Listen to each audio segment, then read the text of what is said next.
everyone! This is Remleiz from 40k Theories, and welcome to this new episode of Adeptus Podcastus. And joining me as always is Tactica Imperialis. Hello everyone.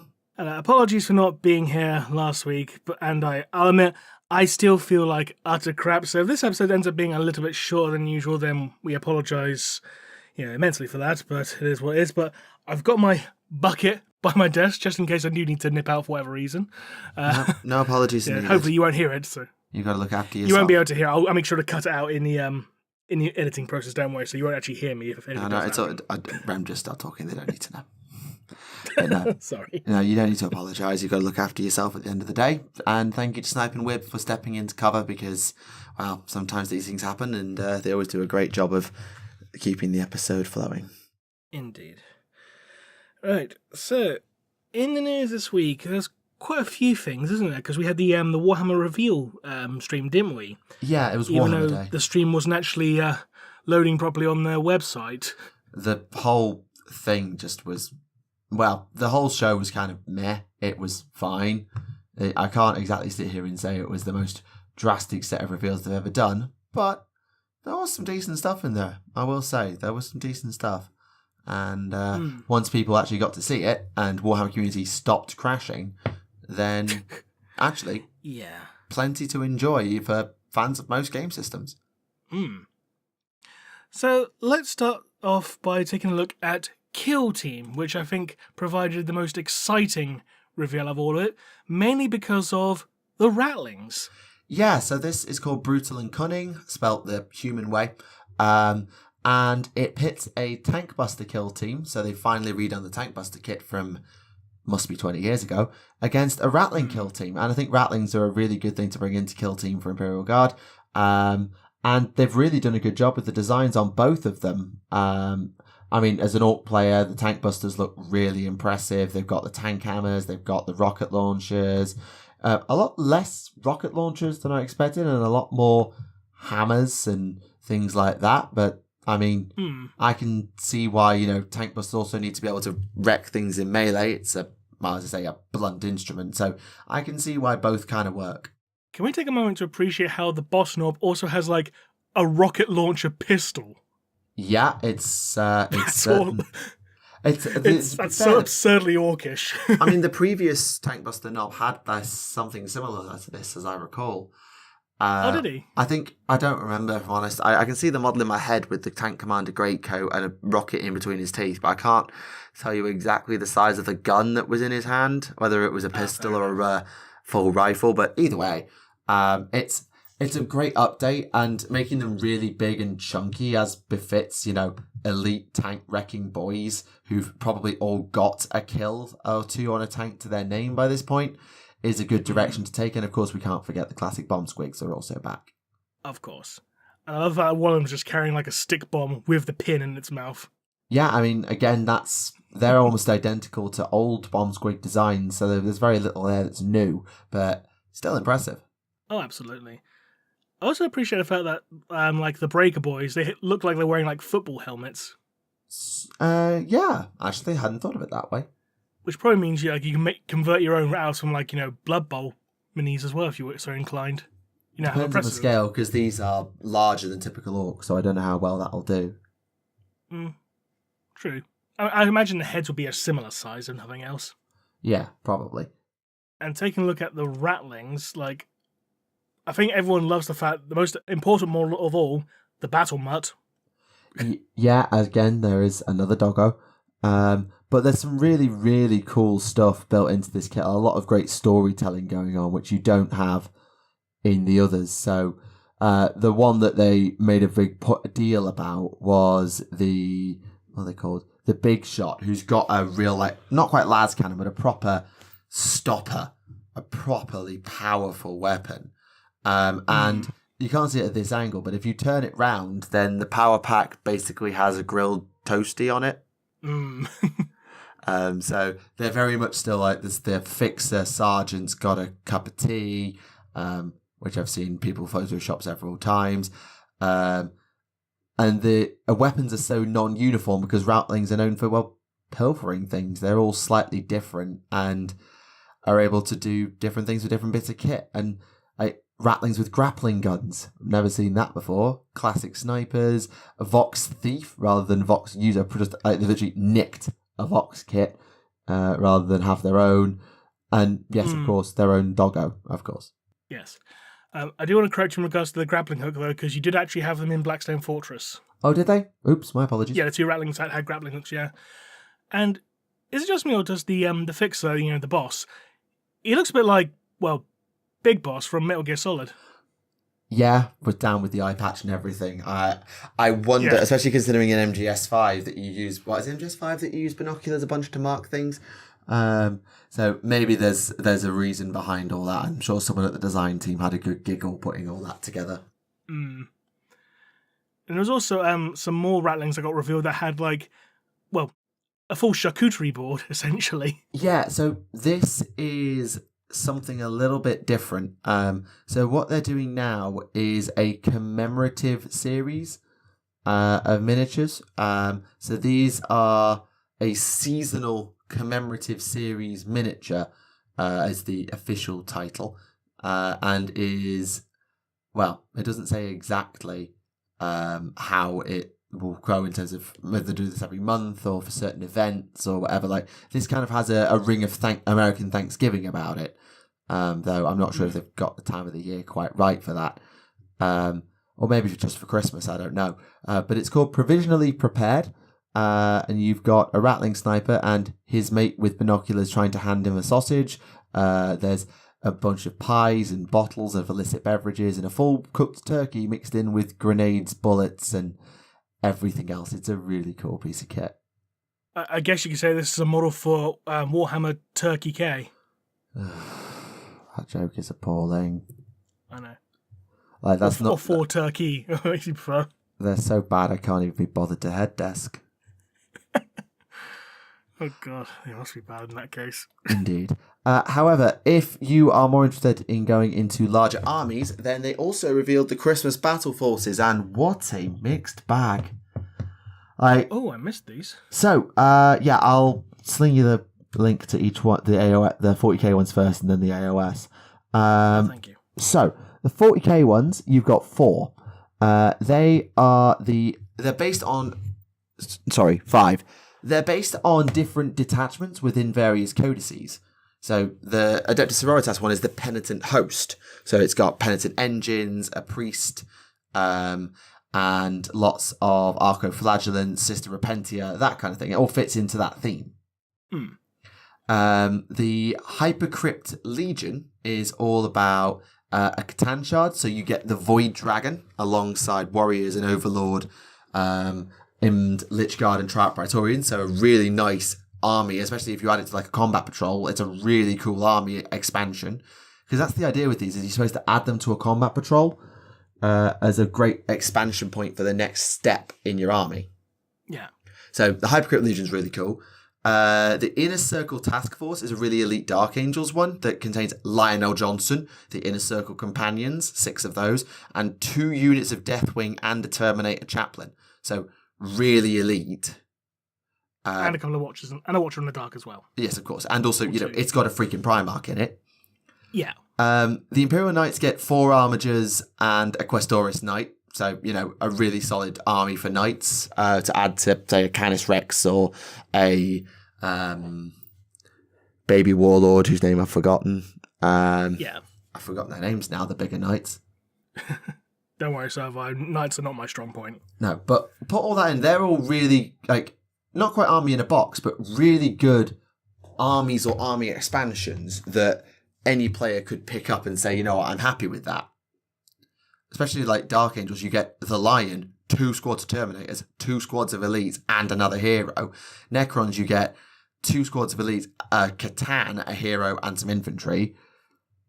And then the Tau get 4 battle suits. Yeah, the Tau one seems a little underwhelming, even if one of them is a massive, Riptide.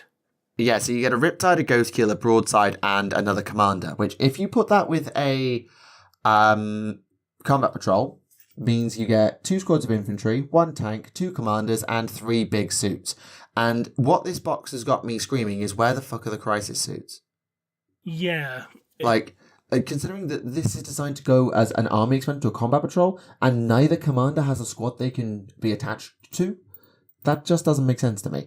So I think this box would need a squad of crisis suits to make it complete. If you put a squad of crisis suits in there, or swapped the commander for a Farsight, because you've got the Void Dragon in one line in another, it wouldn't be offensive to put Farsight there. You do that with a squad of crisis suits, and I think you've gotten somewhere of a really cool battle suit themed army to go with your basic infantry to make a retaliation card, right? This feels like talking to Tau players who would say, "Oh, I've already got all my crisis suits. Here, have some big guys."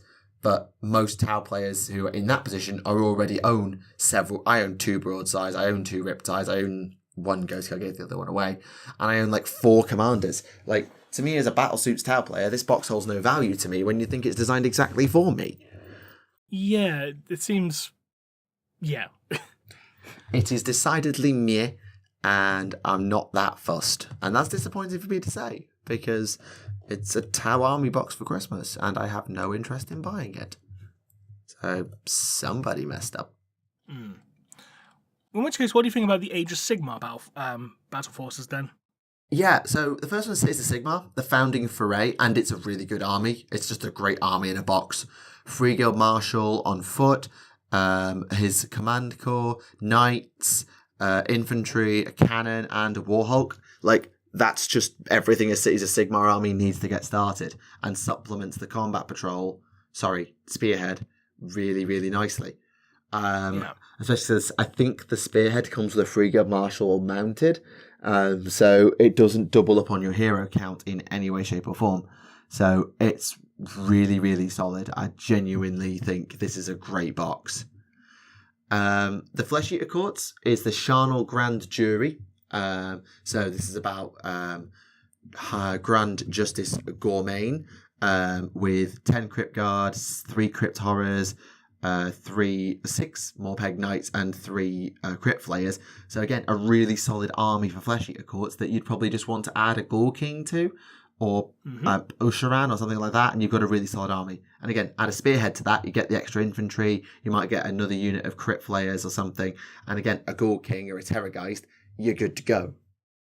The Ironjaw's Wrecker Mob is brilliant. It's got the big pig, who I forgot the name of, Tuspos on Morgrunter, so the big boss, alongside 2 big squads of 20 Yard Boys, and 6 of the big Wreckers.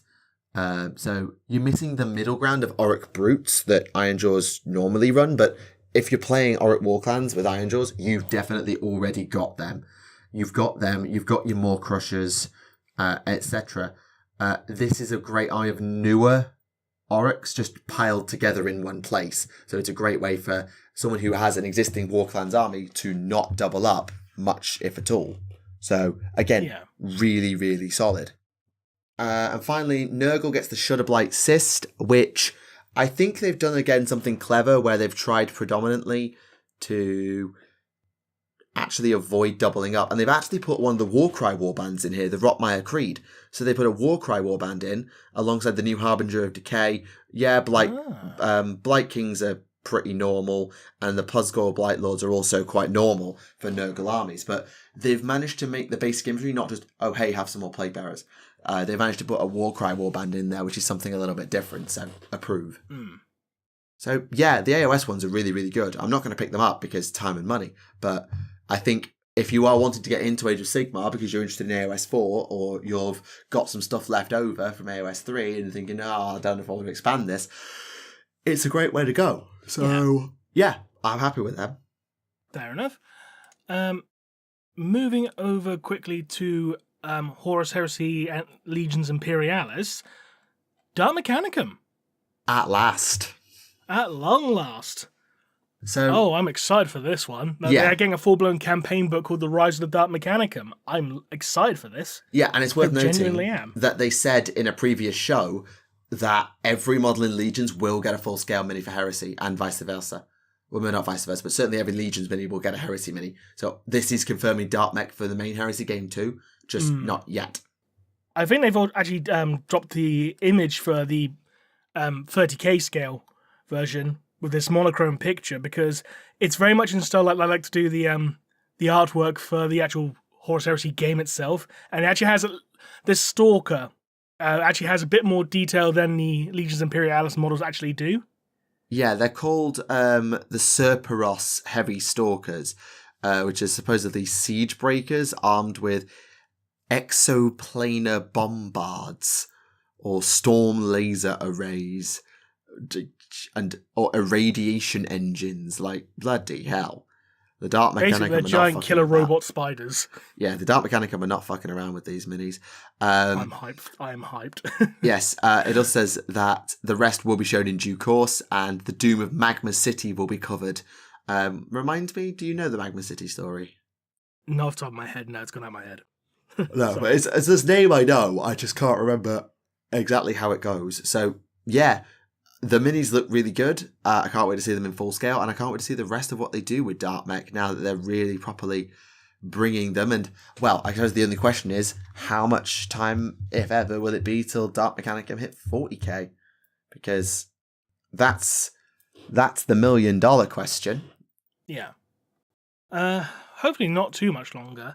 I'm just worried, considering that, when they said, like, oh, none of this Mechanicum stuff is going to be playable for 40k when they release a whole bunch of 30k Mechanicum minis. So I'm worried they'll do the same thing. Oh, none of this is going to be cross-compatible.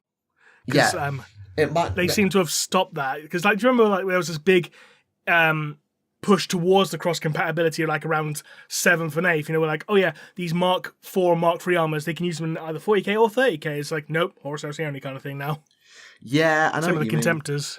mean. I know what you mean. It's tricky, and I don't know what the right answer is, but I know why they're doing it, because there are certain units that realistically shouldn't be in 40k, like, at all. And so I get that, but the Dark Mechanicum's in a weird sort of middle place where they still exist, but... Yeah, they're kind of like in that spot there where the Adeptus Mechanicus themselves were, like, up until 7th edition. Yeah. Because, like, they didn't actually get an army book until 7th, did they? It was either that or 6th. It was one of the two. But, it was fairly recent in the grand scheme of things. Yeah, it definitely was. That moment when you realise that technically the Adeptus Mechanicus are a younger army on tabletop than the Tau. Which is weird. It is weird. It is really weird. Like, they've been around the lore for a lot longer, but on tabletop, they're still babies. Indeed. But I'm sure we'll get there. We will. And also, we're getting a brand new edition of Warhammer Underworlds. Which is called Emberguard. Yes. Yeah, they do this a lot. Yeah, I'll be honest, when I read the name Emberguard, my mind immediately went Ermagerd. Yeah, you're not the only one. I saw that on Twitter. But yeah, another edition of Warhammer Underworlds. It's kind of weird considering, like, we've had, how many editions of Underworlds is this now? Like the third one? I mean, I don't know what you count as an edition, because I know you had Shared Spire and things at the start, but then I believe that the move to Beastgrave was a new edition with Diachasm. Then I believe the move to Harrowdeep was a new edition. So basically, I think they've done a new edition every time they do a new Stormcast warband. Right. Which is about, I think, 4th or 5th at this point. Right, fair enough. So, 4th or 5th edition, okay. Which is weird considering, like, when you compare it to, like, Necromunda, we're still in the same edition of Necromunda we were from, 2017. And speaking of Necromunda, new squats. Yeah, you've actually missed a little bit off the preview, but we'll come back to that. So, yes, squats. Sorry, I just realised because of the segues. Okay. Yeah, it's a good segue, so we will stick to the segue. And they are... The Exokin. That's the one. So, yeah, these are really good models. They're very basic in terms of design. They're really not detailed at all, apart from the faces, I suppose. But they are... They remind me of, like, old chunky Rogue Trader era Terminators. Yeah, I see what you're saying. And also, can we appreciate the fact they got their little robot spider dog friend? Of course, because every single bloody faction has to have a doggo at this point. Well, of course they do. The squad's got their robot spider, the orcs got the squigs, the ratlings got their bulldog. It's not a pug, it's a bulldog. It's got the prominent underbite. There you go. But yeah, what was the thing we missed, sorry? That would be two things. The Warhammer Day miniature itself and the Slaves to Darkness battle tome that comes with it, and confirmation of Emperor's Children 2025. Awesome. What's the mini? It's like a little Chaos Sorcerer, isn't it? Yes. Zarketh, Bane of Law, to be exact, which is just there. And it's a Chaos Sorcerer. Bane of Law, so it's Oculus Imperialis arch nemesis. Yes, basically. Speaking of Age of Sigmar and all that, do you see the Gal Moraz? Like actually replica Gal Moraz they're going to be selling? I'd heard about it. I haven't actually seen it. Not in a lot of detail anyway. I've not really looked into it. I've been sort of away from Warhammer community a bit. That's fair. The Warhammer community site is just a fucking mess. I'm sorry. It's dreadful, this update. It is. Like, most of the pages don't even load half the time. Yeah, I'm not watching a full video, but yes. Yeah. But yeah. I mean, just skip through to the end where you see the full thing. So. Yeah, it's impressive. Don't get me wrong. It's impressive. It just... Yeah, we talked about the website last time around, and I don't want to change the subject too much, but... oh, wait, yeah, that's... Oh, that's some more some Dark Mechanicum miniatures. We'll come back to them later. Yeah, it's cool. It's really cool. I don't know...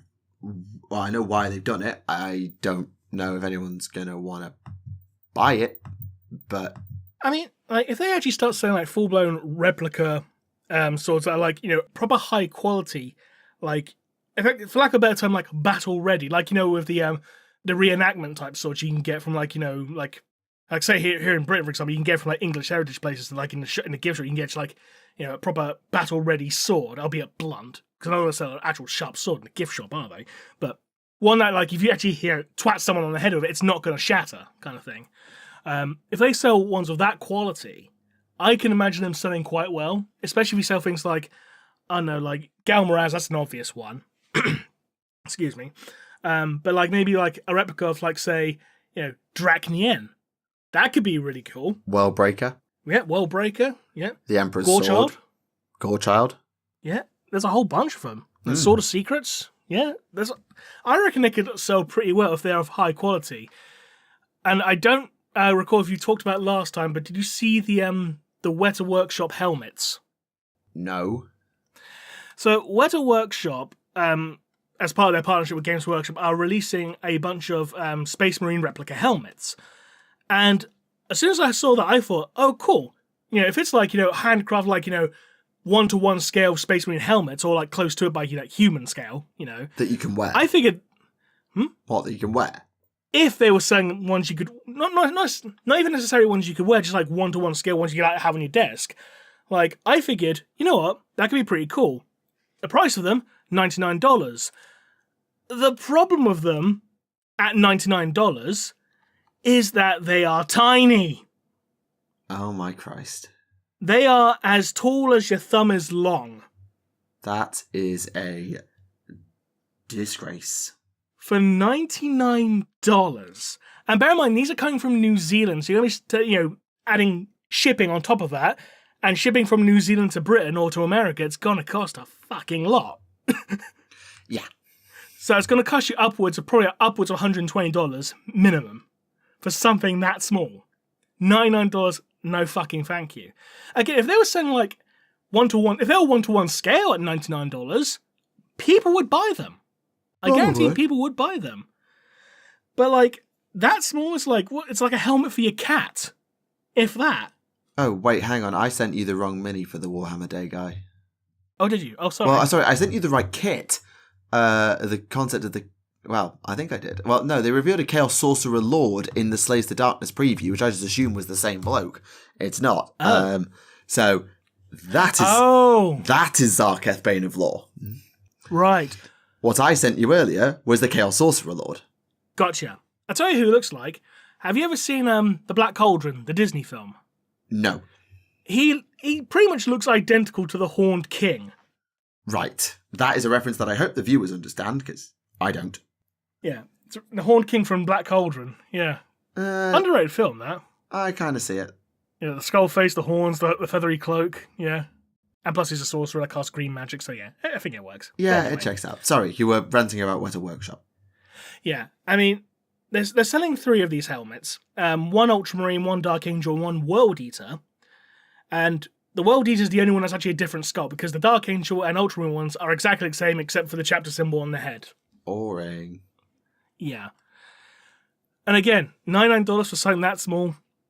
No. I don't care if it's like that handcrafted, if it's handcrafted by Weta Workshop. It's like, I'm not paying $120, which is including the shipping, for that. Nope. Nope, we are not. It's like wasted potential from Games Workshop, because people would buy 1-to-1 scale helmets. They will. Yes. People will. But then again, buy knowing Games that Workshop, less. they'll probably make up. Yeah. I mean, but knowing Games Workshop, they'll sell a 1-to-1 scale helmet and charge like, $1,000 for it. And actually, this is a point where I think I would like to actually address a question stroke comment on the previous episode, because someone said something and I didn't really know how to reply. Well, I knew what I wanted to say, but I don't think I really quite had it in my phrasings of how to write my answer, because there was a comment on the previous episode that was like, the back half of this episode makes me really annoyed that people aren't exploring the much cheaper non-GW options and shunning the non-GW stuff for good reason, or for no good reason. Don't buy the Citadel stuff, just use everybody else's. People are tunnel visioned into GW saying that all of tabletop is expensive, but it's not, it's just Warhammer. And you were just mentioning about the cost, and I just wanted to pick up on it there because, there are other historical, particularly, and other games available. I've looked into Dead Zone. I've looked at Kings of War. I've poked my head into War Machine and Hordes. I've not bought anything because A, I don't have anyone to play it with. B, playing it on an online client is cack. And C, I don't want to sink money and time into something I'm not sure if I'm going to commit to, or that other people won't commit with me. But no, of course, it's like, the problem is that Games Workshop stuff is overpriced for what it is. Yeah. And that is not up for debate, but it is also probably the highest quality stuff on the market. I would guess. At the very least, it's the most readily available as well, because if you go to any high street, you're guaranteed, any major town in this country, you're guaranteed to find a Games Workshop or Warhammer shop, whatever you want to call it these days. But you're not going to be as able to necessarily find an independent game stockist. Because I know that they do exist, obviously. Guys like Element and Goblin Gaming and all that, they do sell, Other people's, yeah, exactly. But they are much, much rarer, generally overall. We used to have an independent game store in Reading, for instance. But they went out of business a few years ago because they just weren't getting enough, sales. And they sold things like, War Machine and Hordes and, Kings of War and all that. But they just didn't have as many customers because the unfortunate thing is, for a lot of these other companies, they just simply don't have the audience. No, and this is where Warhammer was. But where Warhammer's always been is that much as tabletop is becoming more mainstream, it's being driven through Warhammer because it has an IP that is easily marketable, it has a substantive amount of history behind it, and titans of the industry cut their teeth there, or otherwise, the Perrys, I know the Perrys have done a lot beyond just Games Workshop, but the Perry twins are hugely important. Jervis Johnson, John Blanche, if you talk to any people in the hobby, in tabletop gaming, they will probably know who the Perrys are as sculptors. Yeah. They will know who John Blanche is as an artist. They will know these names. And some of them go on to do great things on their own, like Duncan Rhodes, Chris Peach, in more recent times at least, and the standalone authors like Aaron Dembski-Bowden, Dan Abnett, and others. But Warhammer is not a monopoly. It's not even close to a monopoly, but it has mainstream attention and thus can pretty much act with impunity. Now, that's not to say you can't get other people's stuff and do that, but as you say, not everyone has access to it. And you think, oh, get it online then? Yeah, who am I going to play it with? Or are we all going to invest? But then what if we don't like it? Have we just burnt all our money on a game system we didn't like? Whereas we know that A, Warhammer is accessible. B, much as it's a bit dumbed down, it is very playable to the point that I can teach literal 11-year-olds to play it and enjoy it. And genuinely, the reactions I get at Warhammer Club from telling pupils, oh, this is a thing and this is a thing. Like, literally, I was a pupil who was really into the idea of beating me with this Space Marine Club army that we've got. And so I gave her something to do, which was build a Dark Apostle from a spare combat patrol. And within an hour, not only had she built the Dark Apostle, she'd been completely changed her mind and was going to play Chaos. And we sat down together and we picked out a Legion for her to paint her Dark Apostle as. And therefore the army that she may well go on to collect. And it just, I don't know a set of stories. I think it's also the writing, the stories that are there. And from a pure gameplay and hobbying perspective, yeah, you probably shouldn't get into Warhammer. Like, the game's you've got a fair few challenges. It's unbalanced as sin. And the models are high quality, but at a very, very high premium price. But there's also part of the reason why we stay with the hobby. We talked about this, didn't we, a couple of episodes ago with, was it Hoodguard? Which is about what keeps us in, this sheer bloody-minded grit that keeps us with Warhammer despite all the other options. Yeah, it was, yeah. Yeah. The lore of the thing as well. You can be a massive Warhammer fan by paying £10 every couple of weeks for a book or an ebook or, God forbid, an audiobook. Yeah. I mean, I'll tell you one thing. Like, I really wish that Dead Zone and Firefight, it's the same universe, just different game systems. It's kind of like, you know... Like, yeah, the Mantic people, yeah. Yeah. I really wish they would put out more fiction, because they have put out about 2 or 3 novels. But that's it, because they're publishing it themselves, and they're still a relatively small company in comparison to Games Workshop. And it's a shame, because, like, Dead Zone's lore, like, looking at... Because I've still got, like, the old source book back when Firefight was called... I can't remember what the game was called. It was like the precursor to Firefight before they got rebranded. But anyway, the lore of it is really, like... I suppose, like, it's not as nowhere near as grimdark as 40k, and nowhere near as, like, you know, derpy in places. Don't get it, it's still going to be derp. But it's more traditional, like dystopian sci-fi. You know, like, oh, how everything's controlled by corporations and all that, and the Veermen, like, basically Skaven who live, you know, in ship reactors and stuff like that, and like, oh, and alien races have been enslaved because they signed a peace contract with a corporation, but then they realize, oh, it's actually a contract, now we're actually indentured slaves to this faction now, it's all that kind of thing. And, like, the source book for Dead Zone has, like, all this in-depth knowledge on how all the technology works, how their space travel works, maps of the galaxy and all that. It's really good. I just wish they actually had the resources to actually, you know, expand upon it.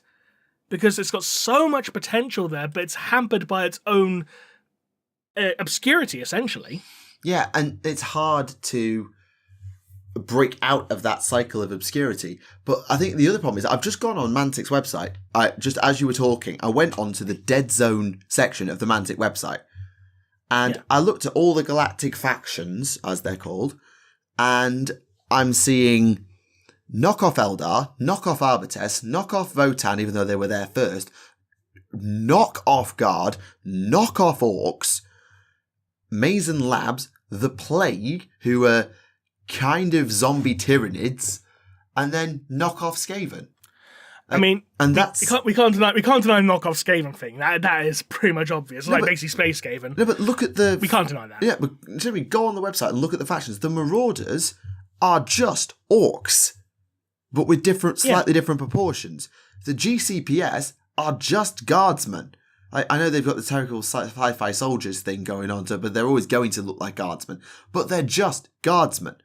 In fairness to the whole Marauders just being orcs, like, yeah, but like orcs exist in like pretty much every, you know, fantasy, it's a setting Tolkien there thing. is. So, it's a Tolkien thing, I know. But yeah. the problem is that this is from me from a Warhammer player's perspective, looking at these other games. That's my hot take instant reaction. When I've just looked at the factions I can play, I'm going to go, why would I do that when I already have these factions in my game and I think the minis are better?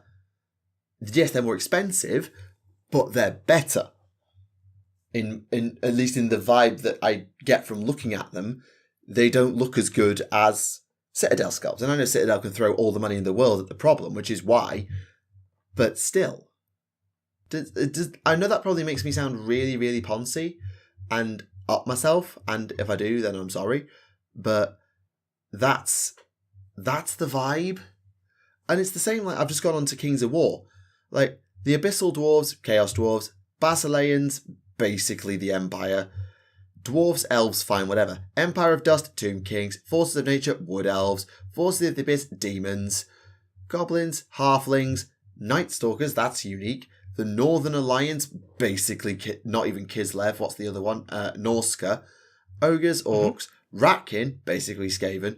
Riftforge Orcs, ooh, different flavour of Orc. Lizardmen, different Lizardmen. Undead, Chaos, and Undead. Vampires. I mean, you say in regards to just Lizardmen just being knockoff Lizardmen, but it's like, well, technically these are have a completely different aesthetics. They're not just like, Aztec or Mayan dinosaurs. These are like, more like flame elemental types, essentially. Okay, fair enough. I didn't actually go into the range for the salamanders. I didn't actually go into the range and have a look. So yeah, they do have elemental spirits. That's fair enough. That's unique. But this is me going on the website and having a look, and that's my first instinct is this is just something I know, but slightly different, and they don't look as higher quality. And yes, they're a lot cheaper, and I'm sure that the rules behind them are really good. I know they're free and all of that, and I can pick it up and try it whenever I wanted. But do I sound like a ponce? Do I sound way up myself? Because if I do, I'm sorry, but that's the unfortunate situation that these companies are in, is Games Workshop got there either first or more successfully. The thing is, you could also just argue a lot of different sci-fi franchises are drawing off of each other. Like with Games Workshop, for example, you can turn around and say, well, the Eldari, they're just knockoff Vulcans, because they're pointy-eared spacemen, essentially, who are highly advanced and disciplined with their emotions. Yeah, absolutely. Everything's a knockoff of everything else. But the problem is that when Warhammer is the centralizing place of your frame of reference for most people, that's going to affect the way you view everything else. Yes, I know that Space Marines is a knockoff of Starship Troopers. Kind of. Or certainly the Imperial Guard is and 40k is in general. I know that there's the elements drawn from Dune, and I'm sure that people who watched Dune or read Dune before seeing Warhammer will look, this is just a knockoff of X. But I mean, the Arbites are just literally the judges from 2000 AD. Exactly. But it all depends on what your frame of reference is. And because Warhammer is the bigger game that's in the public sphere to the point of oversaturation, like Jesus Christ, every second YouTube video I click has an ad for Space Marine 2 or 40k Tacticus or the bloody Combat Patrol magazine or whatever. Warhammer is in everybody's face at the moment as the front runner of tabletop gaming, and thus it's where everyone's frame of reference is. I mean that the other companies can't get that same look unless they do something really, really unique. Yeah, but the problem is, how do you come across and how do you go about doing something unique in this day and age? I mean, yeah, I'm not saying it's impossible. I'm not saying it's impossible, but it's incredibly hard. Yeah. When so many different franchises exist these days. Yeah. Because everyone is inspired by everyone. Yeah, absolutely. And I'm not going to sit here and say that, oh yeah, sod it, I'm just a GW shill. I know there are problems with GW, and there are things I wish I could change about Citadel and the Warhammer range and all of that. I wish I could. And that's why we talk about them. It's not because we're blinkered to the problem or that there aren't other solutions, but there isn't the audience for those things. And I'd be quite happy if I had the time and the finances and people to do it with, because I'm not doing it on an online client, to try a game of Dead Zone or Firefight or whatever. But at the moment, I have an established Warhammer hobby. I can't, and also there's the scale. Like, yeah, I could go buy some Perry Knights, or I could buy some Mantic minis, but I can't use them against Warhammer because they're just on a different scale most of the time. So I can't just, do it on the cheap and just say, hey, here's a cheap workaround, because they'll look weird next to your other minis. I don't know. I could just be proselytizing crap, but that's where I seem to stand. And I hope that didn't sound too poncy. I hope that at least answered the question somewhat. Fair enough. I will say this, though. I absolutely love Mantic's terrain sets. I think they're absolutely brilliant, especially for the price. Yeah, they are. For the cost, the minis are excellent. But it's that getting people in to playing it and having enough people to do that. I mean, to be honest, I wouldn't be necessarily opposed to buying some of Mantic's terrain and just using it in a regular game of 40k, for instance. Yeah, and I've looked at Dark Fantastic Mills terrain kits so many times and been sorely tempted. Like, genuinely, I appreciate this is be a lot more work for you, but I'm just gonna, seriously, the range of stuff that they've done. Like, they did a set of terrain that was themed around AOS fantasy elves, and it really was something I wanted to do when I had my Lumineth army, because come on, redirect, and the terrain was exceptional. I genuinely wanted to buy it, but the bundles just were too expensive for what I wanted to do. But it would have been perfect for creating this board that I wanted to make of Orgish, where Slaanesh lives, like floating walkways with plinths and pillars and all the stuff and gateways and all that. And they've got some really cool, I think it's Tau terrain as well. I think they actually have Tau style terrain as well. It's still not frickin' loading. Come on. Thank you. There's so many cool ones, like the Savage Realms, War of Beasts, Blade Pits for Khorne or Khaine, the Argent Realm, Battlefield in a Box. It's 150 quid for 2 plinths, a summoning circle, a couple of a broken stairway, some rocks. It's great stuff, but it's really expensive. Fallen Empire, Necron stuff, Firebase Industrial Sector Bundle. It's barely any cheaper than buying it from GW. Stronghold Fortress, 235 quid for a fortress. I could get 2 actual ones for that. Firebase Skirmish Mega Set. It's just Zone Mortalis, sorry, that's what I was looking for, style terrain. Space Hulk style. And they've got loads of things like this, but it's all just too expensive or not quite amazing enough. And I don't know. I've wanted to buy the Dark Fantastic Mill stuff so many times, and I just never have found enough to convince myself to take the shot and do it. I would love to get Mantic's Ruined City box, because all that, 100 quid. Brilliant kill zone for Kill Team. Yeah, absolutely. Actually brilliant. And you actually see the models in there for scale as well, just give you a sense of how big it actually is. It's kind of like the old first edition Necromunda cardboard buildings you got for that, but actually out of plastic rather than cardboard. Yeah, actually really impressive. Yeah, I don't know. Maybe I'm just being facetious because I'm trying to justify why I've spent so much money. But, yeah. Yeah, I'll tell you one thing I'm not going to be spending money on, mainly because I already have the original version of it, going back to news. They're re-releasing the first Founding Source book, but as a limited edition, which comes with some art prints and some coins as well. Yeah. Which is nice, but considering I don't know, the original book was interesting in places, like when they turned around and said, oh, by the way, Black Dragons are Storm Giants. No, they are Salamander's successors. We're removing all ambiguity, and that got completely retconned by the release of the next Space Marine Codex, saying, no, that's ambiguous again. Yeah. Well done. Helpful. Helpful. Yeah. I mean, don't get me wrong, I do love the artwork that was featured in the book. The featured one they show on Warhammer Community is just one of a Dark Angel fighting a demon, and it does look absolutely badass. Yeah, I mean, absolutely it does. But I don't know, I can't bring myself to buy the book again while I already have the original. But if you haven't got the book, if you missed out last time and you want to get it, go and get it. That's what I have to say, if you missed out last time. But if you already have it, I probably wouldn't bother. That's gone a bit depressing now, hasn't it? So, anything we can lighten the mood with? Dan Abnett's back. Woo! What's he doing? He's doing it's not a sequel to Double Eagle, but it's another one like Double Eagle. Oh! I heard about this, yeah. So it's called Interceptor City, which has got its own mega tin of a flight recorder box, basically.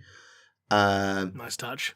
Great touch. You've got a bunch of Navy paraphernalia, a numbered and signed copy, metallic screen printed art, yada yada. It's set in the Sabbath Worlds Crusade, in a dead hive on the planet Lysander. You've got the infamous Circus 66 Squadron, apparently. And yeah. I think it might be the same squadron from Double Eagle, I think. I might well be. You get a map, you get pilot's note to the Agenda Strike Fighter. So yeah, it's a really cool megatin, and it's Dan Abnett writing something that's not heresy. So I'm sure it will sell out like hotcakes, because it always does, because it's Dan Abnett. Yeah, but finally enough, the last few limited editions haven't sold out too quickly, mainly because the Warhammer store side has an annoying tendency these days, like, hey, log in. Okay, add to basket, go to checkout. Checkout just does not load. It only loads if you check out as guest, which is really frustrating. Yes, I bet. Like, I've not been able to actually log in to buy something for, like, for a couple of months. I've not been able to log. I've always had to check out as guest. It's really frustrating. It really is. That's awful. Yeah. On a lighter note, now you can have a Servo Skull paint palette. Yay. It's genuinely, it's so interesting. Like, they've decided, hey, paint palettes don't have enough holes on. Well, why don't we make it look like a Servo Skull with like 20 different holes of different shapes and sizes on? Okay. I mean, is it any worse than when they made the hand flamer, airbrush? You decide.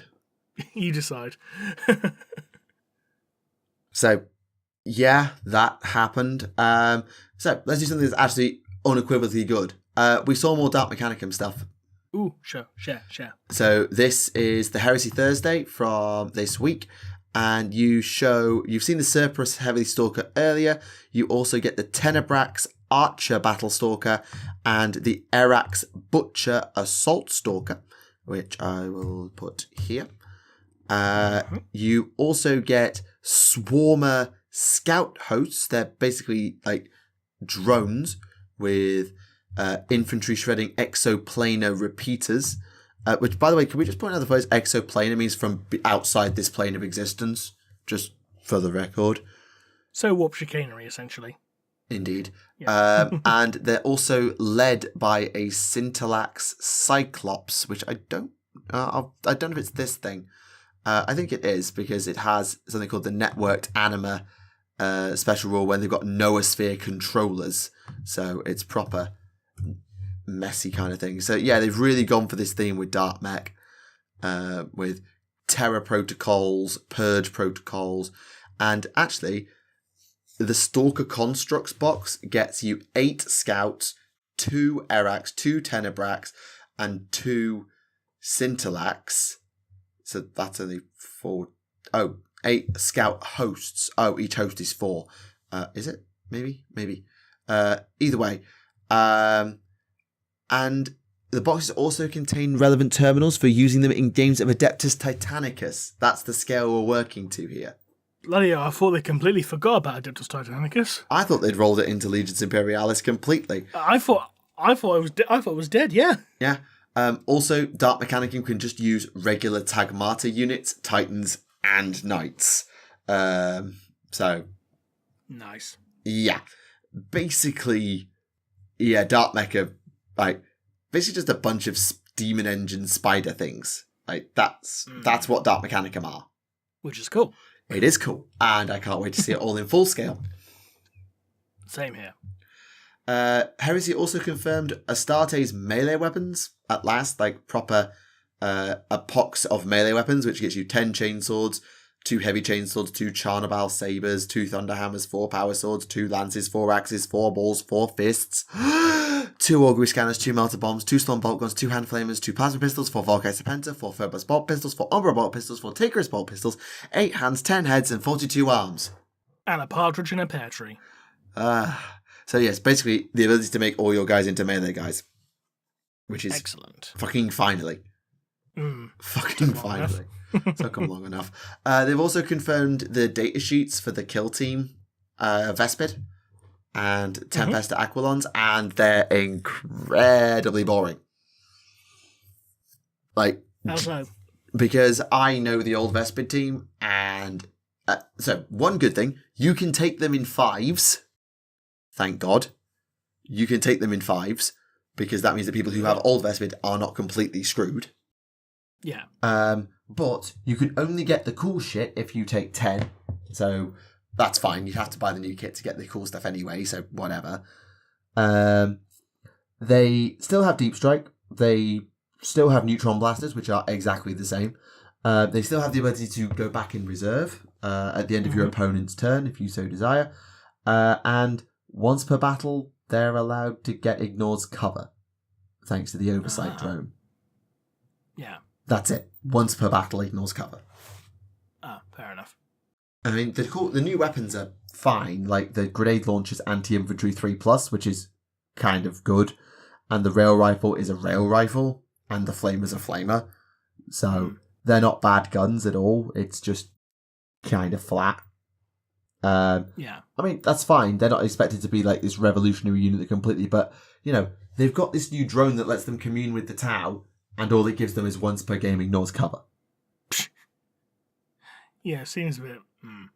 Yeah, on the flip side, the Tempestus Aquilons, which are not replacing the Tempestus datasheet, they get the ability to deep strike within 3 inches, and basically you get the ability to shoot the sentry weapon on the turn you deep strike, which, for the record, is either a flamer, a grenade launcher, or a hotshot volley gun.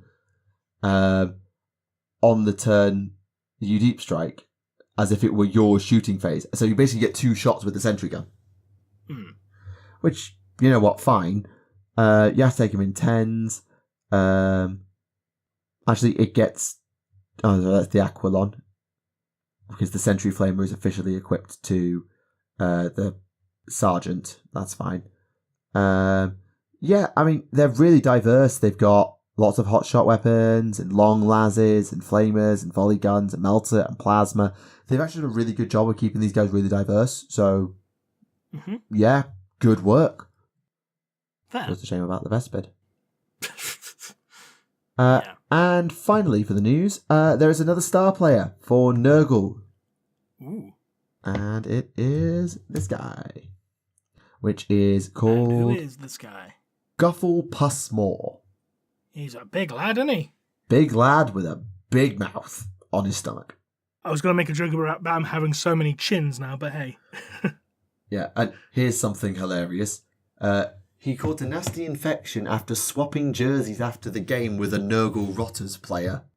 And a Nurgle star player got sick from swapping jerseys with another Nurgle player? No, he was a regular human being who did a jersey swap and then mutated into massively fat guy. Despite putting his all into getting fighting fit, he basically ended up growing a mouth out of his stomach that's really good at catching long bombs and Hail Mary passes. God, I love Blood Bowl. It's so stupid. Yeah. He's plague-ridden with a monstrous mouth, obviously, and apparently he will just mark...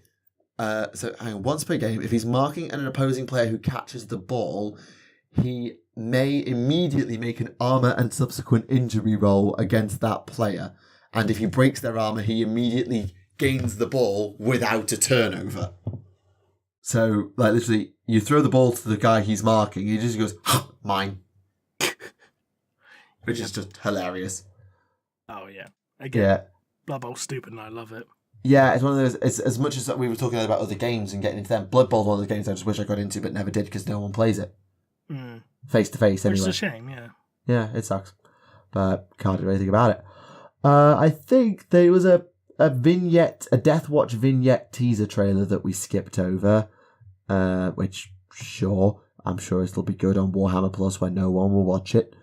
There's a Golden Demon stream. They revealed some Golden Demon stuff, and I'll show you a few of them because they're really cool. I will say this. I'm not going to post every single Golden Demon image in this video. You can check out the link in the video description below if you want to see them all. Yeah, but the single mini for 40k was the boss who rides a squigosaur, and I've forgotten his name. Rides the Great White Squig. I think it's like Mogrok something. I've actually forgotten his name, and that's kind of sad.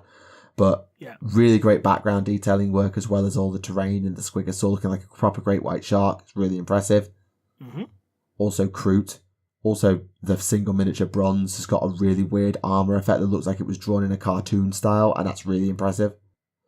The unit is a deathcore kill team with a bunch of doves flying overhead and a bunch of corpses in front of them, which is just so deathcore. Yep. The large miniature is a Venom Crawler covered in Night Lord shit and lightning, so it's right up your alley, Rem. Nice. You've got the Invicta Warsuit for silver, but open with the guy looking like he's going to jump out, which is kind of cool. The AOS mini is an Orc Shaman I've never seen before, almost that's a custom build, and Bastion Carthalos 1 bronze. That staff. The staff one, that was from... that's old Werboy, I think. That's from... No, I think that staff's actually from an Orc Shaman from 5th edition from the Idol of Gork campaign. I recognise the staff. I recognise it off an Orc Shaman. I don't know which Orc Shaman it was, but I can see the mini in my head. It's like holds it across itself, I think. As an old Orc Goblin Shaman. The war... Yeah, I found an image of that particular model. Yeah, that one. Yeah, that's an old one. That's from like 5th edition fantasy. Absolute classic. The AOS unit silver is a literal mountain of squigs, which is just hilarious. Nice. The large miniature and was the Slayer Sword winner, I believe, was Throg the Troll. Well, not Throg. Was the Troll King, whose name I've forgotten at this moment in time, with his like portal on his back, and they've just real great OSL work on that. So I think that one won the Slayer Sword in the end. And though I really like the silver as well, which is one of the... why can't I remember the single name of a single AOS unit at this time? This is really getting on my nerves. I want to say like Gyrinx, or no, that's Yvrain's cat. The big cat sphinx thing that they put in Warcry for a while. Underworlds Warband, Crimson Court. We said when the Crimson Court came out how amazing those minis were, and I stand by it to this day. Horus Heresy, an amazing Jagatai Khan, only took bronze. I don't know how it didn't beat the Horus that won gold, or the Emperor's Children Praetor that won silver. I mean, the Emperor's Children Praetor is really, really cool, don't get me wrong, but that Jagatai Khan is insane. And I think the Horus one, maybe because just how clean it looks. It's so crisp. Yeah, but like the Jagatai's got like OSL from the sun on it. Like it's like the sun shining down on him. I think they may have gone for like, a bit of like a less is more in this regard. Maybe. Like the focus is on the character rather than the lighting, if that makes sense. Maybe. The Old Worlds winner was, well, look at the free hand on the banner behind the Dwarf Lord on Shield Grudge Bearers. Like, freaking hell. Look at that free hand. Yeah. And also someone did a Mazdamundi conversion for bronze. Way. Nice one, Liam. It's mounted on, I don't think that's a Stegodon, I think that's a Bastilodon, but the point still stands. It's still really cool. Middle Earth even, Saruman with the Palantir, and someone hand-painted the Eye of Sauron on the Palantir, which is incredibly impressive. Well done, Jordan. Indeed. I will say for Blood Bowl, I love the silver. That tackle scene is great. I love that. Yeah, you got a flying skeleton trying to catch a streaking away werewolf with like Sylvanian Stadium in the background. Also, what the hell is the Necromundon Gold one all about? Look at that thing. That's insane. In fact, all the Necromundon ones are insane. I appreciate on the gold for Necromundon the fact that the bike's got covered in leopard print. Yeah, because of course it is. And the silver, like the shock of that orange, and then the crime scene "Do Not Cross," which has been written in High Gothic just for fun. and the bright orange on the enforcers. But then the bronze has got, obviously you got your ogre, but then someone's done a real effort with that background. I'm assuming they've just done it in online and printed it, but it's a really cool like hab block scene in the background. It's really impressive. Also, someone did a Dreadfleet mini. Bloody hell, that's something I've not seen in a long time. Yeah, it's the Dreadfleet vampire ship for as 1 gold in the epic scale, beating out a Titan and a Dreadnought in a drop pod. Nice. And can we just take a minute with the duel of the Space Wolf crashing into the water with downing a winged Tyrannid? That's incredible. That's brilliant. But even the silver and bronze, like oh god, it's the Triumph of St. Catherine again. You can't stop themselves doing the Triumph of St. Catherine, but the silver is just a chaotic mess of... Is it Ultramarines versus... World Eaters? World Eaters, yeah. God, it's such a mess, but the way they've done the lighting, the red and blue accents is really impressive. And and the Youngbloods category, that frickin' Sigvald for bronze, that green armour is offensive in the best possible way. Yeah. Bear in mind, like, these were painted by like literal children who painted these, and they're better than mine. Yeah, I know. Hell. I've painted a Sigvald and mine gets completely shown up. And I really like my Sigvald. Actually, I painted a Greyfax this week for my Imperial Agents, and I forgot to take a picture of her at Warhammer Club, so I'll make sure to do that before the next episode and put it up somewhere, because I'm really proud of my Greyfax. And then in the open competition, they've actually taken one of the Chaos Guardsmen and paired it up with, like, not a Solitaire, but some kind of Harlequin. That's a really cool duel that won gold in open as well. There's a lot of really amazing minis. And as always, like, much as we've gone through, and you'll have to go and read the article and follow along with us to see all of them, genuinely, every time I see a Golden Demon rundown, I have to go through it and I have to click it. And this time, I made a point to go through it blind because I didn't want to see it until I actually read it and reacted to it live. Also, can we just point out, Warhammer community, this is a 1-minute article. Fuck off. 1 minute reading, fuck off. So 5 minutes if you take the time to actually study the minis in detail. But whatever. That's just a random rant. That's fair enough, yeah. Right. What do you want to talk about? Because I don't know in the midst of dying if you've had a time to read anything. Well, I've managed to finish off the Lilith Hesperax novel. Good? Bad? Indifferent? Well, I can talk about it, so I can give you my thoughts. Go ahead. So, I'm part way through, so if you want to know what happens like in the first couple of chapters, go check out the episode with Hoodguard. So, where did you end off? Don't recap the whole thing, but where did you end off last time? Because it's been a month even for me. Right, so basically we ended off with Lilith Hesperax and her Blood Brides returned to Camorra. They got attacked by a local lowly Cabal, and the Cabal basically said, the reason we attacked you is because the alliance between the Cult of Strife and the Cabal of the Black Heart is over. Oh dear. Yeah. So, back in Camorra, obviously, officially, the alliance between the Cabal of the Black Heart and the Cult of Strife is not over, because Vect hasn't actually declared anything, but he has basically started withdrawing support from the Cult of Strife and started giving it to another witch cult called the Cult of the 13th Night. Who I've not heard of. No. Because the Cult of the 13th Night, they're led by a succubus who... It's a succubus named Morgana, who was described in the book as basically being like, I don't really want to say Lilith's childhood friend, because she wasn't a child, she was vat-born, so she just popped out, fully grown, as Drukhari tend to do, if they're not true-born. But I thought Lilith was true-born. No, she's vat-born. Oh, I was wrong. She's vat-born. But yeah, their relationship, it's not quite best friends, but it's not quite ex-girlfriend, but it is an extremely sapphic relationship. So I don't know how to describe it. So just for simplicity's sake, I'm just going to say that Morgana is Lilith's ex-girlfriend, just for simplicity's sake. I mean, when it comes to Drukhari, there's no such thing as a simple relationship, so...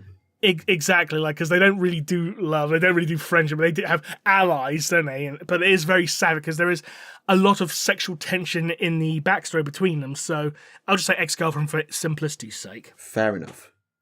But anyway, Lilith starts basically going around to groups who was in support of the Cult of Strife, like local homunculi groups and like Hellion gangs and all that, basically saying like, right, do we still have your support? As like, yeah, you still have our support, because they're worried about what Lilith will do to them now rather than what Vect will do to them later, essentially. Yeah, like... as you do. Like, Vect will kill them, but at the very least, Lilith will kill them right now. Yeah. So Lilith decides to send Morgana a message, and to send her a message, she hires a Scourge, because, you can't send a local courier, so we'll send a Scourge. And since Scourges are unaligned to any of the Cabals or the Cults or the Covens, they're the only ones who can actually, go in and out of everyone's territory freely without, being challenged. Yeah, there is this thing with the Scourges, if they've gone through all this shit and they look down on everyone because they can literally fly, but they are also given that respect of no one will touch them because everybody needs them. Exactly. So the Scourge goes to Morgana to deliver a message, comes back to meet Lilith. Right, what'd she say? Didn't say anything. What do you mean? She just told me to go. Well, that's disappointing. She left Lilith on red. Yeah. God, don't leave Lilith Hesperax on red or she will turn you red. So, to try and find information what's going on, because Lilith's under the impression that, okay, so if Morgana's getting all this support from Vect, because obviously, like, Lilith and the Cult of Strife left to go join up with the Inari. Yes, they did. And Vect got pissed off with that because, like, oh, that's something beyond Vect's control, and Vect likes to have control. Of everything, yes. Exactly. So she decides to disguise herself and go and take in one of the Cult of 13 Knights shows. Like, the arena, gladiatorial arena things. As you do, yeah. And she dresses up in, like, fancy dress, gets her hair done by the slaves, wearing a veil and everything. And she hates wearing it because all she normally wears is her witch suit. Because she likes the freedom of it. And it's like, this dress is very restrictive, I do not like it, but no one's going to recognize me in a fucking dress. No. And she realizes, right, I can't go alone, because that's just stupid, because someone will just shank me. I know, I'll hire some local incubi. That'll help. No one's going to fuck with me then. Yeah. I can keep my cool. Yeah, incubi's a good shout. Yep, because incubi, if you pay them, they're loyal to you until someone pays them more. Indeed. So she goes to the show, take it in, she's about to sit down, but the incubi's like, oh, wait, don't sit down. Let's check for traps. No poison knives, no explosives. And that seems good. Okay, you can take a seat. Yeah, good. Best to be safe. Yep. And she's sitting next to her like a homunculus who's like, oh, this is going to be a really exciting show today. Why's that? Because Morgana's going to be taking part. Oh, is she? Yes. Ooh. So everything just goes on all at once. Like, right, we're going to have some Hellions and some like Jetbike riders dueling above the air, and then we're going to have some squats released into the arena with no weapons and have them killed off by the witches. Like, that seems like a waste, because they didn't actually have put up a fight. They had no weapons. But as the squats were released, there was another group of squats, a bunch of Chthonian berserks, the ones that got the plasma axes. Oh, yeah. They were stuck in a cage, basically like, let us out, we want to avenge our kinsmen. Urgh. So they do. So they let them out. Yep. So they let them out, and Morgana enters the arena, on top of a raider, and she gets her arms chained behind her back, her ankles, chained, and she basically gets pushed off the raider by the rest of her, her witches. And the squads try to attack her, and she just basically dodges the blows and uses their plasma axes to basically cut her bonds, takes the weapon, and kills them all. It's like, haha, aren't I great? Classic, yeah.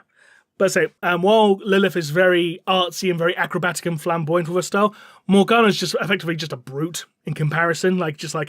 No subtlety whatsoever. Just like, right, stabby. No subtlety whatsoever. No art. No artistry. Yeah, like you still can't hit me and I will still run rings around you, but I'm going to kill you quickly and efficiently with no real thought for the artiste in it. Exactly. And as this is happening, Morgana goes back and Lilith's like, she's good, but she's not me. Yeah, I'm better. Yeah.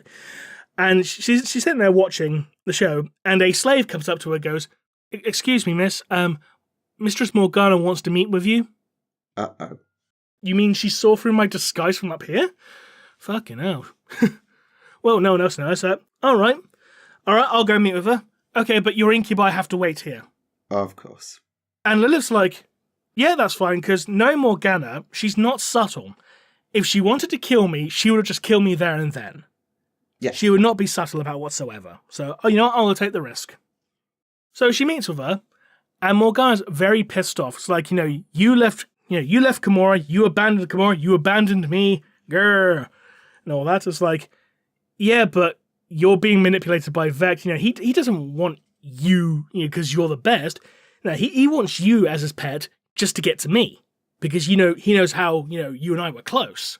That's the only reason he wants you, as a way to get to me. God. Which is true, essentially. Well, it's certainly half true. And they have a debate, they have an argument, and Morgana says, all right, I'm going to give you a choice. You can either leave Gamora, or I will hunt you down and kill you. Your choice. Yeah, good luck with that. Yeah. Now, get out. So, Lilith leaves, the innkeeper like, you all right? Yeah, everything's fine. Okay, we're going to head back. I forgot to mention, while she was sitting watching the show, the Harlequin who tried to warn her earlier, from a few chapters back, he's back now, but he's now cosplaying as an Eldari Corsair prince. I'm reading the Ahriman book, and there's always fucking Harlequins. Yeah. It's like, oh, hello there, Lady Fireheart, wink, kind of thing. It's like, oh, yeah, hello there, Prince Tarashal, wink. Yeah. Right, so, later on, Lilith and the Blood Brides, they decide to go on a real space raid. It's like, fuck it, because I got to wait for Morgana to try and kill me, and it's going to take a long time, so you know what, fuck it, let's go on a raid, let's go see if anyone wants to, raid with us. There's a nearby craft world that got attacked by orcs, and it's decimated, and it's still rebuilding, so yeah, we'll pick on them. Easy target. Makes sense. So they go to this craft world, and they attack it, fight their way through, they decimate everything, and then Lilith encounters a Howling Banshee Exarch. It's like, ooh, finally, someone who might provide a challenge. Only half an inch of a challenge, but still a challenge. I mean, a Howling Banshee Exarch, I can think of worse, opponents to go for.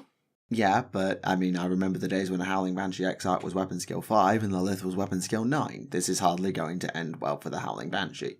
No. Surprising no one, Lilith wins the fight. How many seconds? But the Howling Banshee's not killed, though. They're captured because they realise, you know what? You'll be good sport in the gladiatorial pits. We're going to use you. Accurate. And as all this is happening, you got some jet bikes flying around, and there's like a venom that flies nearby, and it shoots at Lilith. Uh-oh. And she ends up getting struck by like one of the poisoned splinter bolts from it, but she no-sells it completely. The venom gets damaged and it crashes off, and she tells the Blood Brides, right, take whoever's in that venom prisoner. I want them interrogated. I want to find out who the fuck they're working for. Accurate. And they leave the craft world, and the venom pilots are interrogated by a friendly homunculus who's also been treating Lilith's wounds, because right, you got all that shit in your system, but don't worry, I can sort that out. You're going to be unconscious for a while, which, you're going to have to trust that your Blood Brides aren't going to try and usurp you while you're unconscious, so good night. But while this was all happening, Lilith realizes that, right, so while I was with the Inari, I wasn't experiencing the soul first. I didn't need to, feed on the pain of others.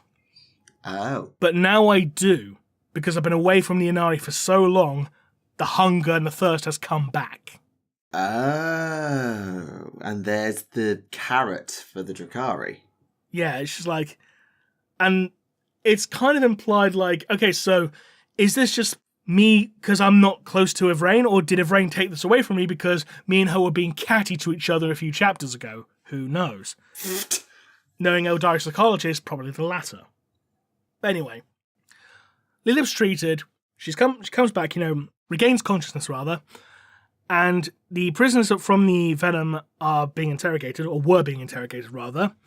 They're just basically bits and pieces of corpse now have been flayed, dismembered, disemboweled. Yeah, because, homunculus torture is not exactly subtle. No.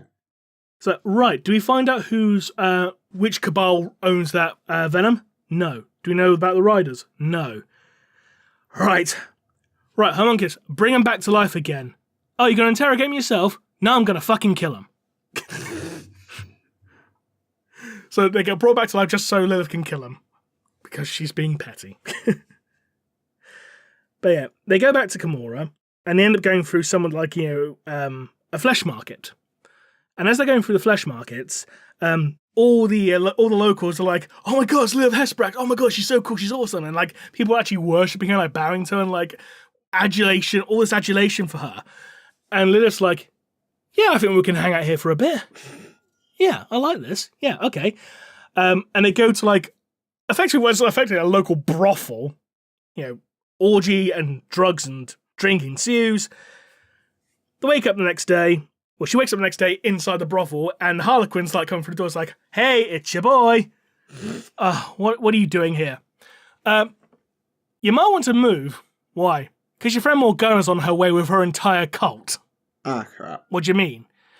Well, the reason she's coming is because she didn't take too kindly to your cult raiding her territory. I gave no such orders. Well, someone's been doing it. If not you, then who? Anyway, you might want to leave. Ta-ta. So, Lilith and the other Blood Brides, they leave the brothel, and they make their way down the street, and they're attacked by a Beastmaster and a pack of Chimerae, and they soon get, like, the entire cult of 13th Night bearing down on them on their raiders and their ravagers and their jet bikes and their skyboards. Good luck. And, yeah, but Lilith and co get back to, fuck off screensaver. They get back to her ravager, and Morgana transmits a message, like, she hails them. Right.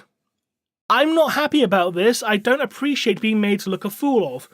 So, one last time, I challenge you to a fight, or you can leave. And since everyone's listening into this conversation because this is Camorra, and there's no such thing as a private conversation, Accurate. everyone's eagerly waiting your reply. And Lilith, she doesn't actually want to fight Morgana because of the whole, past relationship. But she also realizes if she denies this challenge, she will look weak. And she can't afford to do that in Camorra. No. So she turns around and says, okay, I accept your challenge on one condition. What condition's that? This fight takes place in the presence of Asdrubal Vecht. And the reason she says this is because Morgana thinks she's going to be Vecht's new pet. If Vecht says, nah mate, I'm not interested, then that'll basically affect her entire standing in Camorra. Massive gamble. Yeah.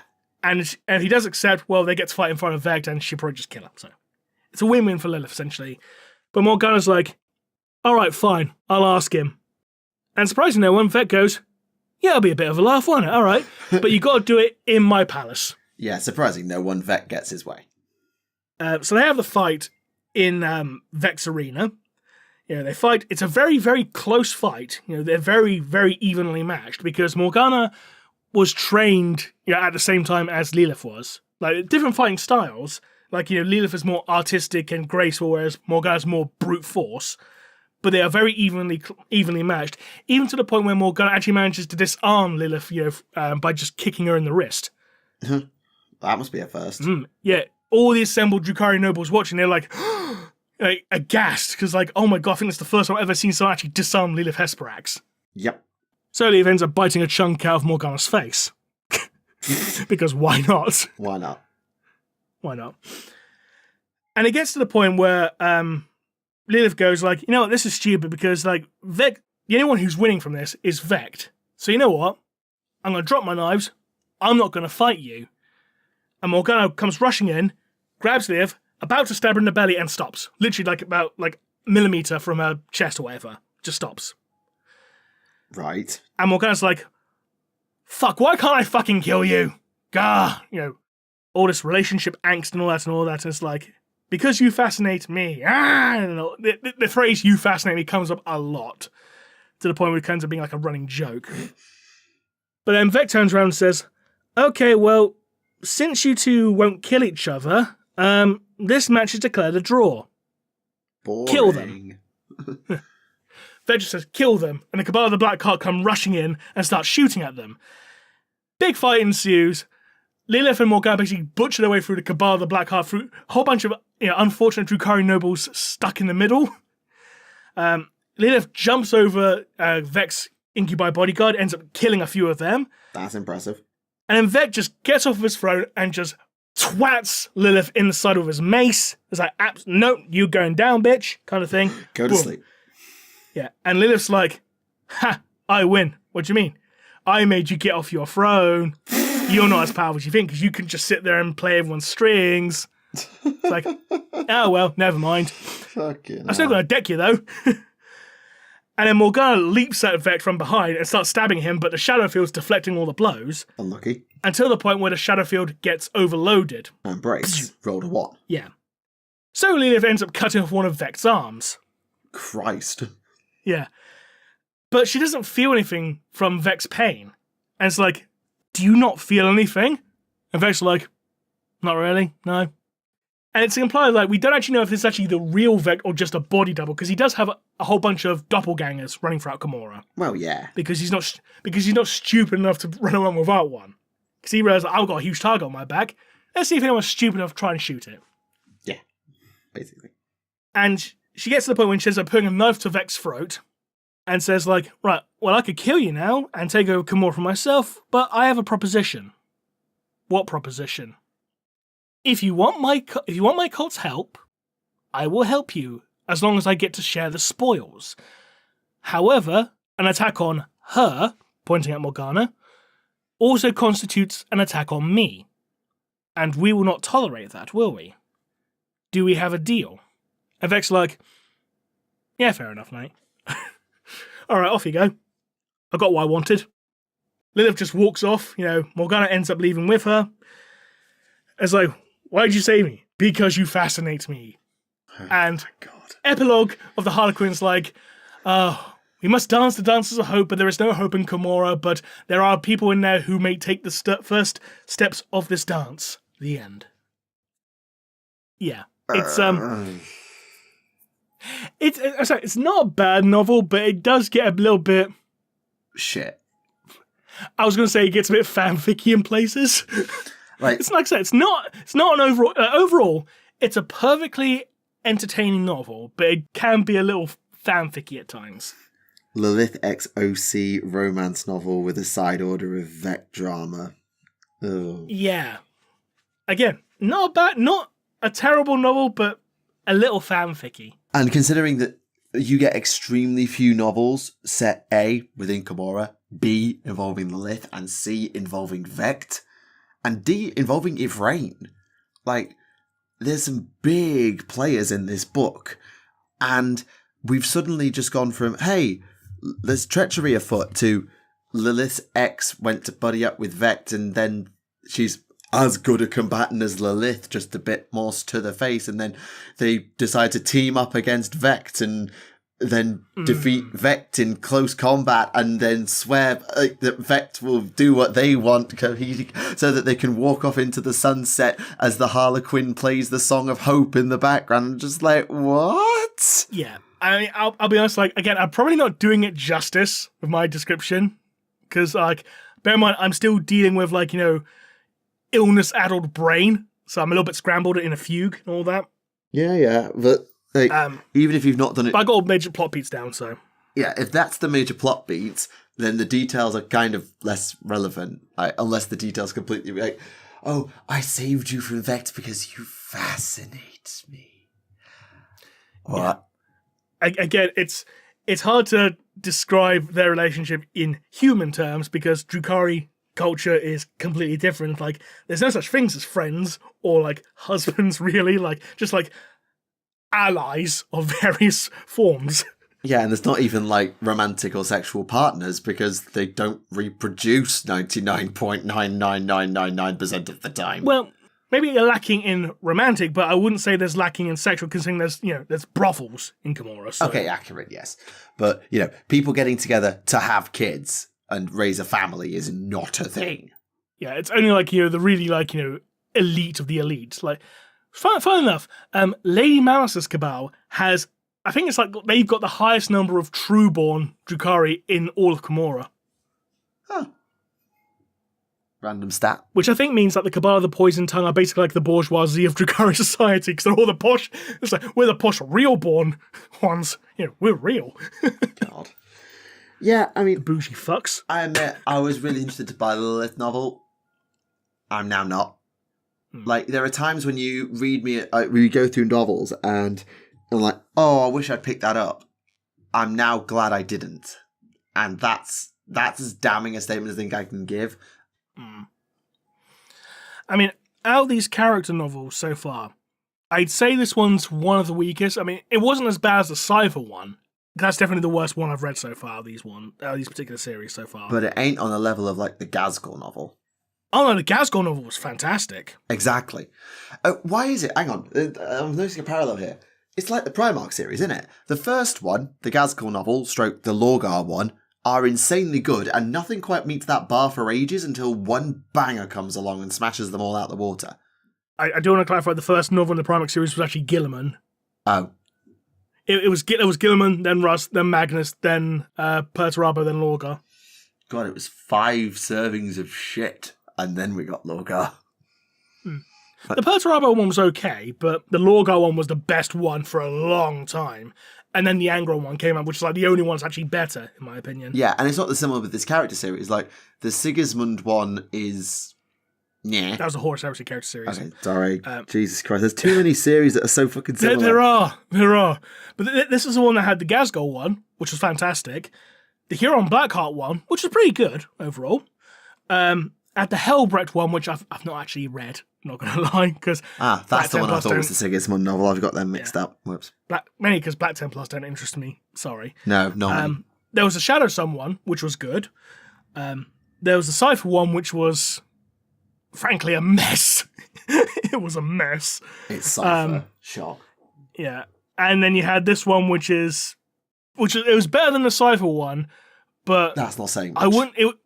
It wasn't as good as the Huron one, which if I had to rank them from worst to best, the ones I've read so far, worst one, Cypher, then Lilith, then Huron, then Shadow Sun, then Ghazghkull. Yeah, and we'll see if we ever get round to Helbrecht where he slots in, or if someone has any particular opinions on the Helbrecht novel or could provide us a curt synopsis, then that would probably help. But yeah, it's a shame because Lilith is one of those characters who everybody is aware of, and a lot of people like they've picked characters that a lot of people know and a lot of people like. And they couldn't really do, like, for Tau, they couldn't really do Farsight because that's Phil Kelly's job. He's got his own series for that. But, like, Huron's really popular, Ghazghkull's really popular, Helbrecht is sadly really popular. Cypher is enigmatic and therefore really popular, and Lilith is the same. She's really popular because she looks really cool on paper. She's a Ynnari, or she was, and no one knows that much about her because of those things. And to just throw it away on an XOC fanfic at the back end is just a bit meh. I do want to point out this one dialogue exchange, which I thought was fantastic, however. Because Morgana said, like, when I kill you, everyone in Camorra will see I am the greatest warrior in all of Camorra and all that. And Liv just turns around and says, well, even if you do kill me, I think Drazar might have something to say about that. I thought she was going to say, when I kill you, no one will remember your name. But they're not that petty. Admittedly, it's like, to you, it was the greatest battle of your life. For me, it was a Tuesday. To me, it was Tuesday. Yeah. God, I love that movie because it was so terrible. Yeah, but it is evidently quotable. Rest in peace, Raul Julia. Yeah, I've managed to do another chapter or two of the Ahriman novel. I'm maybe on like chapter 6. And how was it so far? Is it better than the last one, at least? The problem with the last one is I don't even really remember it. Like, I know how it ended, but the basic premise is Ahriman is trying to unlock the key to infinity, which is he's in a race against the Necron Overlord from the last book to unlock the key to infinity, which is basically a parallel dimension.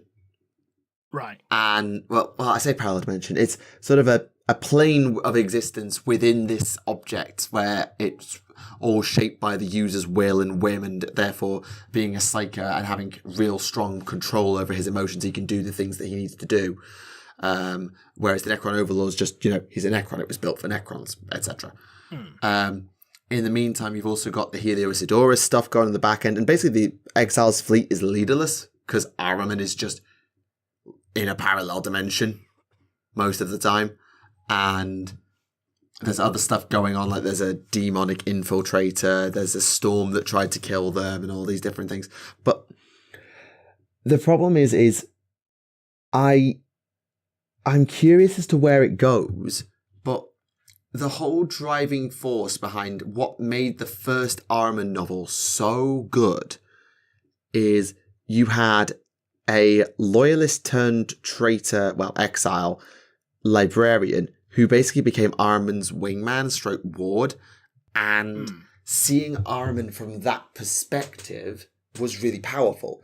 Now we've gone into a wider Thousand Sons plot where it's all about the second rubric that was cast at the end of the third one, and now it's all about the Thousand Sons and the Exiles fleet that are basically stand-ins for the Thousand Sons, and what happens to them now with the Pyrodomon. And again, the Pyrodomon has not been mentioned in a single piece of Thousand Sons literature anywhere, even though it's supposedly killing Thousand Sons all over the show. Because it's literally, you have a dream of fire and then you're a rubric. Yeah. And I've had this about stuff before, where the novels and the main plotline are completely disconnected. Like, Magnus has not been mentioned since the third one, apart from in passing, and has no role in this at all, even though Ahriman has cast another rubric and the Legion is back together. That's just completely forgotten. Or is all this set before the events of the Wrath of Magnus, in which case the Pyrodomon should have been a big deal in that plotline, and Ahriman should have been dealing with it the entire time since in 8th, 9th and 10th edition, and he just hasn't. So timeline-wise we're all over the place, and events-wise they don't link together, and I ultimately know this is going to end in the Pyrodomon was resolved but the rubric remains, the end, because it's the only way to not have this become an overarching plotline of the rest of Thousand Sons history. Yeah. I don't know. I think this is something that, not as in Warhammer, but certainly some Warhammer novels have had as an issue, is scaling up causes problems. And I'm going to use a weird analogy here, so run with me on this. Frostpunk. You might be... have you played Frostpunk 1 or 2? Just on the off chance. No. Okay. Are you aware of them? No. Right, okay. Basic premise is the 1800s, the world's frozen over, you have to survive. Game 1, you build a city. Like, from nothing. And all the DLC are around these generators and building a city. And you individually control every building, every person, and every activity that takes place. It's very small scale personal of a small band of, let's say, 100 to 300 people surviving. Frostpunk 2 is 30 years later. The city is now a sprawling pseudo-metropolis in a frozen hellscape, and you build districts, and you manage parliament and factions, and whole expeditions are done by the click of a button, rather than being micromanaged in the way that they were. You can still turn everything on and off. You can still manage the districts and all of those things, and you can still look at the individual people and look at what they're all about. But that personal touch, is just not there. Or maybe I just haven't seen enough of Frostpunk 2 compared to Frostpunk 1, because I haven't actually sat down with it and properly watched people play it. But Frostpunk 2 is over in 5 parts. I've seen 2 to 3 different playthroughs of it, and it's over in 5 parts of a Let's Play, whereas Frostpunk 1 is 8 to 12 parts, and it's a much smaller game that takes place over the span of 6 weeks, whereas Frostpunk 2 spans years. And this scaling up does not always mean better. Bigger does not always mean better. And this is where the Ahriman novel series has struggled. It's gone from a small scale issue of this is Ahriman, this is what he's doing, to now Armon's sticking his oar in, and now Magnus is involved, and we're back on Sotiarius, and we've cast another fucking rubric, and now the doom of the Thousand Sons is upon us. Again. And that scale up meant that personal drama of Ahriman is still there. Like, you still follow Ahriman personally, but it's all in Ahriman's head, from Ahriman's perspective. And yes, he's having visions of chatting with his brother on Terra, which was really cool. See a little flashback of him and his brother on Terra before the flesh change, before the Legions. Well, before Magnus anyway. And that's really cool. But that perspective, and it's why I'm so glad Dawn of Fire has not done anything from the perspective of Guilliman. Because, I know I'm jumping around things all over the place here, but Guilliman is the other. He is the mystery. He is the one who everyone looks at and reads. You never get to see inside his head. And that's kind of where Ahriman was in the first book. You could still get things from his POV, absolutely. You could follow his thoughts and things like that, but he was enigmatic and mysterious, and now he's just Ahriman. And he's the protagonist of like every third chapter, and every other chapter he's not even in. I don't know. I'll see the book through and I will report back, but I'm now in it for the plot beats and where the plot goes. I used to get into the Ahriman series for the characters and the melodrama of the whole thing, I guess. And now it's just not there. Because we've scaled up and we've scaled outwards, and you can't get involved in the melodrama and the personal stakes anymore. I'm sure there are other book series that you can think of that have had the same problem. I'm sure the Heresy had the same problem. We went from dealing with like 4 people in the Mournival in Horus Rising to False God to Galaxy in Flames to Fulgrim. I know I skipped Flies the Eisenstein, but I'm following the main plot beats here.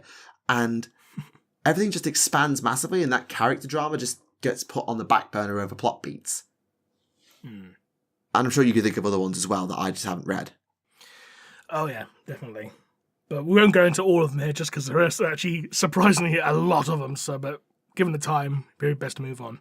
Yeah, basically, personal stories are great. Personal stories that then scale up don't normally stick the landing. Okay, so couple of questions, and we'll do that to wrap up because I appreciate, unless you want to give your voice a break. We can try to do 1 or 2 questions, yeah. Okay, is there a Space Marine Psyker more powerful than Mephiston? Arguably Tigurius, considering he was able to actually touch the hive mind and not go insane. Didn't Mephiston do the same in Devastation of Baal? I can't remember, to be honest. It's been a long time since I read that book. No, but not sure. If there is anyone arguably as powerful as Mephiston, it would be Tigurius. Fair. Have we ever got a definitive answer as to the height of the Emperor? As per Deliverance Lost, average height. Yeah, but his shoulder shield is big enough to be the lion's shield, so how does that make sense? And I know the answer because he's a shapeshifter, but we need to clear this up for the audience. It's because in the Lion novel, the shield is not actually that size. It basically grew to that size in the Lion novel. So, but because again, the Emperor is a shapeshifter, but again, his actual height, as per Deliverance Lost, when Korak saw the Emperor without the illusionary glimmer before it took over, an average man of average height, average build. So, for considering Alexander the Great, probably 5'7". 5 foot something, yeah. Yeah, 5'7". And one more quick one. Would you like Farsight if he was portrayed with a thick New Yorker accent? Less. Okay, here we go. Does any Xenos have their own version of Legion of the Damned or other warp entities of their own to combat their foes? If not, why is it only gods that are made manifest in the warp? So basically, like, they're assuming the Legion of the Damned are warp entities, and are there any equivalents to that? There is an Eldari one that comes to mind. A figure called Lycosidae, aka the Wraith Spider. That rings a bell. Lycosidae, yeah. There's debate as to whether or not he's meant to be the Warp Spider Phoenix Lord or not. Yeah, that's what I've heard. But apparently he's like a form of like a crystalline spider or something. So yeah, maybe him. I've heard of that from my Aspect Warriors lore a long time ago. Yeah, there's none in, well, orcs just sort of, their psyche manifests as Wa energy, so it doesn't take physical form like the Legion of the Damned do. Also, I want to point out, it's not just gods that manifest in the warp. You do get lesser entities, like, effectively demons in the warp. Like Furies, for example, that Furies are made just from random coalescence of emotions that just, like fragments that just fuse together. Also, Dracnian. Demons in general. Yeah. Like, some of them are not offshoots of gods. Yeah. I mean, like Dracnian, for example, he was created when, humanity's first murder. Bam. Yep, exactly. Sapphire King. He was caused by the death of Ferrus Manus. Doombreed. Well, Doombreed was Demon Prince. Oh, yeah, true. But yeah, there's loads... Oh, Bellicor. Oh, yeah, he was also Demon Prince, technically. Oh, God. Why do I think he was a greater demon? Jesus. The first prince. I'm tired. It's alright. No, yeah. Don't worry. Oh, dear. Okay, yeah, Well, so there's your answer. And also, I'm going to throw Living Saints at you just out of curiosity, and I know that's is the Emperor Chaos God. If so, there is greater demons, but that's a whole other conversation. So, on that note, ladies and gentlemen, we shall call it there for the evening. So, thank you very much to everyone who tuned into this episode. We hope you enjoyed it. And until next time, this has been Remleiz from 40k Theories. And this has been Neve from Tactica Imperialis. And we'll see you again next time, hopefully when I won't be as sick. Bye-bye.